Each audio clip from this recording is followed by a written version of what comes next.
بالصلاة وهم أبناء سبع سنين کہ جب تمہارے بچے 7 سال کو پہنچیں تو انہیں نماز کی تاکید کرو، اور فرمایا کہ جب 10 سال کو پہنچیں تو پھر سختی سے پیش آؤ اور ان کے بستر بھی الگ الگ رکھو۔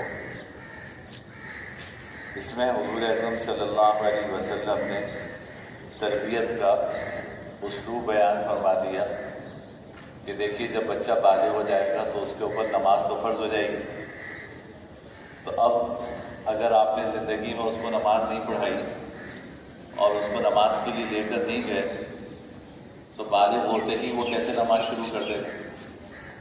تو 7 سال سے تاکید کرنے کا حکم دیا کہ دیکھو بچہ بالغ ہوگا 13 سال میں، 14 سال میں، 15 سال میں، تو اگر تم اس سے پہلے اس کو نماز کے لیے نہیں کہو گے تو ایک دم جا کے جب بالغ ہوگا تو فرض نماز کیسے ادا کرے گا وہ؟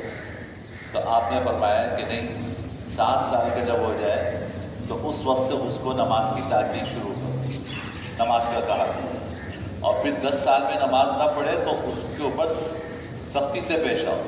حالانکہ اس پہ نماز فرض نہیں ہے، لیکن اس کی تربیت کی خاطر اس کو عادت ڈالنے کے لیے آپ سختی سے بھی پیش آ سکتے ہیں کہ چلو بھائی نماز کے لیے چلو، تو نماز کیوں نہیں پڑھتے؟ یہ اسلوب بتایا حضور اکرم صلی اللہ علیہ وسلم۔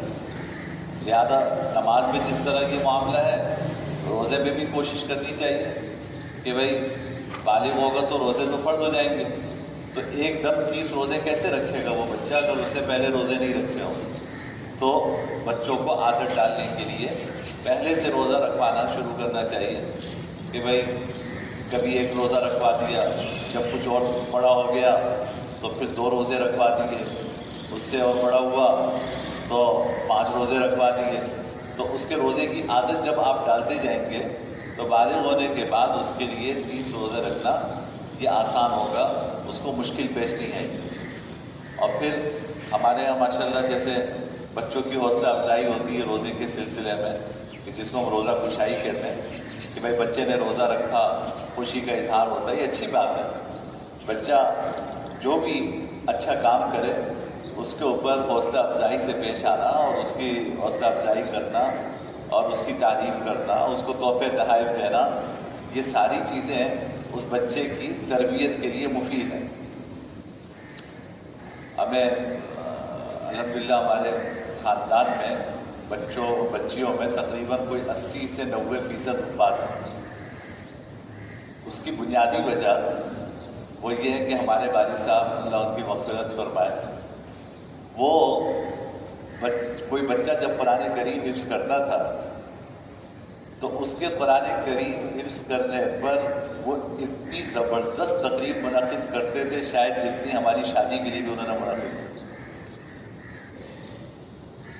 ہماری شادی تو شاید نسبتاً سادگی سے ہوئی، لیکن قرآن کریم حفظ کرنے کی تقریب وہ اتنی شان و شوکت سے منعقد کرتے تھے کہ اس سے دوسرے بچوں کو شوق ہوتا تھا کہ اچھا دیکھو یار آج تو یہ بالکل دولہا بنا ہوا ہے، اور اس نے دیکھو قرآن پاک ختم ہوا تو دیکھو بالکل دولہا بنا ہے، نئے کپڑے بنے ہیں، اتنے تحفے مل رہے ہیں اور اتنی بڑی تقریب ہے، رشتہ دار آئے ہیں، ساری دعوت ہے، تو دوسرے بچوں کو حوصلہ ہوتا تھا، اور پھر وہ یہ ان کا وہ پھر شروع کر دیتے تھے، پھر اس سے اگلے کو حوصلہ ملتا تھا۔ تو یہ سب حوصلہ افزائی کی باتیں ہیں کہ جہاں ہم دوسری چیزوں پہ حوصلہ افزائی کرتے ہیں، بچہ نماز پڑھ لے کم عمری میں، حوصلہ افزائی کیجیے، آپ روزہ رکھ لے، حوصلہ افزائی کیجیے، قرآن کریم حفظ ہو جائے تو ایسی شان و شوکت سے دعوت کیجیے کہ وہ دولہا لگے اور دوسرے بچوں کو جو ہے وہ ترغیب ہو کہ دیکھو کتنا زبردست کام کیا اس نے۔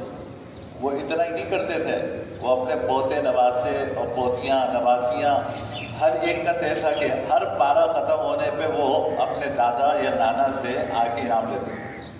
ہر پارہ ختم ہونے پہ انعام مقرر تھا ان کا کہ بھائی پورے خاندان میں جس بچے کا پارہ ختم ہوگا وہ دادا سے نانا سے آ کے اتنا انعام لے۔ اس کی الگ ترغیب ہوتی تھی کہ بھائی جلد سے جلد پارہ ختم کرنا ہے، جلد سے جلد حفظ کرنا ہے تو یہ انعام ملے گا۔ تو دیکھو یہ حوصلہ افزائی کے ساتھ جو ہے نا بچوں کو آگے لے کر چلنا ہے۔ میں نے پہلے بھی عرض کیا تھا کہ سختی ضرورت کی حد تک کرنی چاہیے، ورنہ بچوں سے تعلق دوستانہ رکھنا چاہیے۔ میں نے بڑی تفصیل سے بات کی تھی کہ نرمی جو ہے وہ آپ کا بس ہونا چاہیے، اور سختی جو ہے یہ بس ضرورت کے وقت آپ استعمال کریں، یہ آپ کا بس نہیں ہونا چاہیے، یہ آپ کا فعل ہونا چاہیے۔ بڑی تفصیل سے میں اس سے بات کر چکا ہوں۔ تو سختی یہ کسی مسئلے کا حل نہیں ہے۔ نرمی سے حوصلہ افزائی کر کے آپ جتنے بہتر نتائج حاصل کر سکتے ہیں وہ آپ سختی سے نہیں حاصل کر سکتے۔ آپ بچے پہ سختی شروع کریں گے، اس سے سخت رویہ اختیار کرنا شروع کریں گے تو وہ آپ سے چیزیں چھپانا شروع کرے گا۔ وہ آ کے آپ کو اپنی چیزیں نہیں بتائے گا۔ وجہ یہ ہے کہ اس کو پتہ ہے کہ میں بتاؤں گا تو تھپڑ لگے گا، تو وہ آپ سے دور ہوتا جائے گا۔ نتیجہ یہ ہے کہ جو اس کی تربیت آپ کر سکتے ہیں وہ آپ نہیں کر پائیں گے۔ تو اس کے ساتھ دوستانہ رویہ اختیار کریں، ضرورت کے موقع پہ سختی بھی کریں لیکن دوستانہ رویہ اختیار کریں تاکہ وہ اپنی دل کی باتیں آ کے آپ سے کہیں، اور آپ کا رویہ دوستانہ ہے یا بہت سخت ہے اس کا اندازہ آپ اس سے لگائیے کہ جب آپ کو گھر آنے میں دیر ہو رہی ہو، کسی دن آفس سے آپ دیر سے گھر پہنچے یا کاروبار سے دکان سے دیر سے گھر پہنچے، تو بچے آپ کے آنے کا انتظار کرتے ہیں یا شکر ادا کرتے ہیں؟ کہیں ایسا ہوتا ہے کہ بھائی شکر ادا کرتے ہیں کہ یار چلو 2 گھنٹے اور مل گئے، ابا جو ہے وہ اب تک آئے گے، اور کہیں پہ یہ احساس ہوتا ہے بچوں میں کہ کیا وجہ ہے، ابو کیوں نہیں ہے، فون کرتے ہیں آپ کو، آپ کے بارے میں پوچھتے ہیں کہ اتنی دیر کیوں ہو گئی۔ تو اب آپ اندازہ لگا لیجئے کہ آپ کا رویہ بچوں کے ساتھ کیسا ہے۔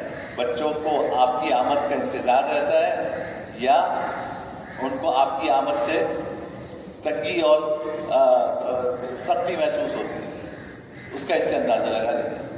اور پھر کوشش یہ کریں کہ بھائی یہ بچے جو ہیں ان کو اپنے ساتھ نیک مجلسوں میں لے جائیں۔ ان مجلسوں کا جتنا اثر ہوتا ہے وہ شاید آپ کے کہنے سننے کا نہیں ہوگا۔ خود بھی ہفتے میں کوشش کرنی چاہیے کہ کوئی ایک دن ایسا رکھیں کہ اللہ والوں کی مجلس میں جائیں اور اپنے ساتھ بچوں کو بھی لے کر جائیں، یا جمعے کی نماز میں آئیں تو شروع سے آئیں اور اپنے ساتھ بچوں کو بھی لے کر آئیں، یا کسی درس قرآن میں جائیں تو خود بھی جائیں اور اپنے ساتھ بچوں کو بھی لے کر جائیں۔ جب ان بچوں کو آپ ان مجلسوں میں لے کر جائیں گے تو آہستہ آہستہ ان کے دلوں میں انسیت پیدا ہوگی۔ ابھی تو یہ ہے نا کہ کوئی عالم ہو، کوئی مفتی ہو، کوئی اللہ کا نیک بندہ ہو تو ہمارے معاشرے میں وہ خلائی مخلوق سمجھا جاتا ہے۔ یعنی ہمارے معاشرے میں جو دین پر عمل کرنے والا اگر کوئی ہو، اللہ کا نیک بندہ ہو، تو لوگ اس کو، بچے بھی اس کو عجیب نگاہوں سے دیکھتے ہیں، پتہ نہیں کوئی خلائی مخلوق ہے، کوئی کسی اور جہاں کا انسان ہے، اس سے انسیت نہیں ہوتی۔ وہ انسیت نہ ہونے کی وجہ یہ ہے کہ ماں باپ نے کبھی ان سے مانوس کروانے کی کوشش ہی نہیں کی۔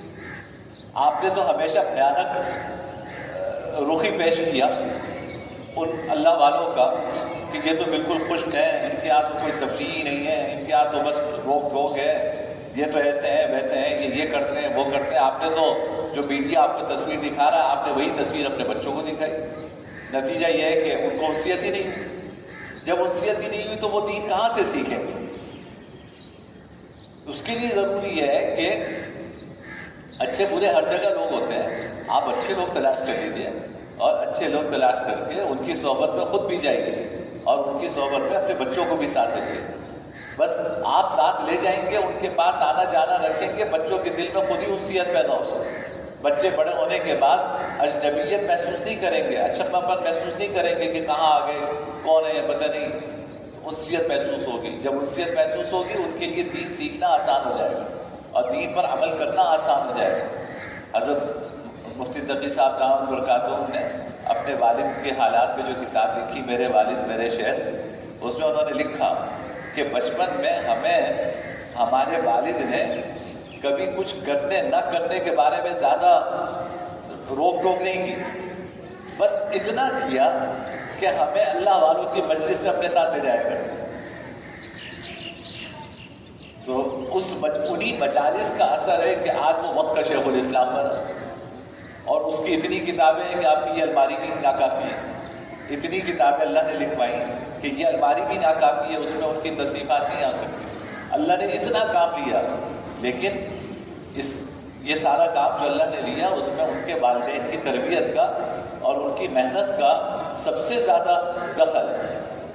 اور وہ کہتے تھے ہمیں کوئی روک ٹوک نہیں کرتے تھے، بس اپنے ساتھ جب اللہ والوں کے پاس جاتے تھے، کسی کی صحبت میں، کسی کی مجلس میں جاتے تھے، کسی کا بیان سننے جاتے تھے، تو ہمیں بھی ساتھ لے کے چلے جاتے تھے. ہم ان نورانی چہروں کو دیکھتے تھے، ان کی محبت جو ہے وہ ہمارے دلوں میں بیٹھنا شروع ہو.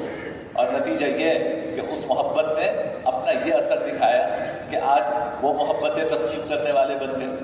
تو اس لیے اس کی فکر کرنی چاہیے کہ بچے یہ ہمارا مستقبل ہے. ہمارا مستقبل کیا ہے؟ ہمارے لیے ذخیرہ آخرت ہے.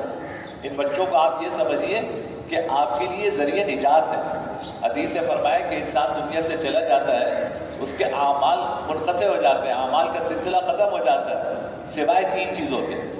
ایک یہ کہ وہ اپنی اولاد کی اچھی تربیت کر کے گیا ہو اور اس نے نیک اولاد چھوڑی ہو، تو نیک اولاد جب تک عمل کرتی رہے گی اس کا ثواب اس کے ماں باپ کو مرنے کے بعد بھی پہنچتا رہے گا. فرمایا دوسرے یہ کہ کسی کو علم کی کوئی بات سکھا دی، وہ اس پہ عمل کرتا رہا، اس کا ثواب سکھانے والے کو مرنے کے بعد بھی ملتا رہے گا. اور تیسرا فرمایا کہ کوئی صدقہ جاریہ کا کام کر کے چلے گئے، کوئی مسجد بنا دی، کوئی اسپتال بنا دیا، کوئی پانی کا انتظام کر کے چلے گئے دنیا سے، تو اس کا ثواب جب تک مخلوق خدا اس سے فائدہ اٹھائے گی اس کا ثواب آپ کو پہنچتا رہے گا. تو ان 3 میں سے ایک چیز جو ہے یہ نیک اولاد ہے. یہ نیک اولاد جو ہے یہ ہماری انویسٹمنٹ ہے، اس کا فائدہ ہمیں مرنے کے بعد ہی ملے گا. تو اس لیے ہمیں کوشش کرنی چاہیے کہ اس کی تربیت پہ جتنی محنت کر سکتے ہیں اتنی محنت کریں. اللہ ہم سب کی اولاد کو ہماری آنکھوں کی ٹھنڈک بنائے. وآخر دعوانا الحمد للہ رب العالمین والعاقبۃ للمتقین والصلاۃ والسلام علی سید الانبیاء والمرسلین. اللهم لك الحمد لا نحصي ثناء عليك انت كما اثنيت على نفسك.